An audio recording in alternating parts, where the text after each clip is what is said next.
dapat isip, kung anong dapat gawin. Pero tuwing Sabado, nandito kami talaga kasi pumupunta kami dun sa market, meron kami may business kami na ginagawa, dinideliver namin yung aming business na ginagawa namin.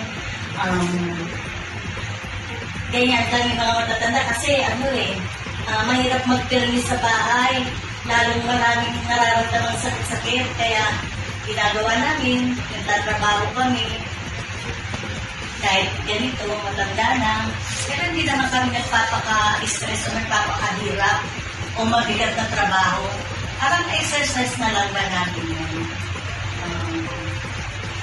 At saka, gusto ko rin ikwento sa inyo, ito natin ang bahay na ito, napakapangit noon, giba-giba na.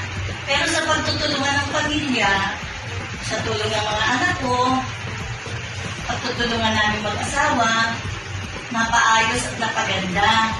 Ngayon, meron ilang kwarto doon na kahit pa paano, napapakupahan na rin namin. Kumikita kahit pa konti-konti sa awa ng Diyos. At salamat sa Diyos sa tulong niya sa amin. At sa umaga, pag galing namin market, namamalengke ako.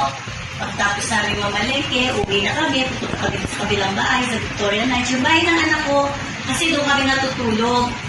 Doon kami nakatira. Dito lang kami pag Sabado at Linggo. Dahil sa mga gawain namin sa araw-araw. Talaga lang, ha? Oo naman. Alam niyo, marami itong gusto ikwento sa inyo lalo na sa ating mga matatanda na dapat hindi ma-stress, hindi sobrang pagod, hindi nagagalit, laging masaya lang. Talaga lang, ha? Talaga lang, ha?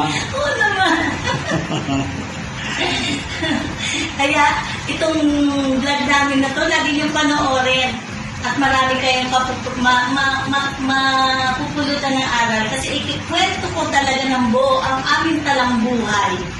Yun po, sa susunod na vlog ulit natin. Kala ko love story. Maraming salamat.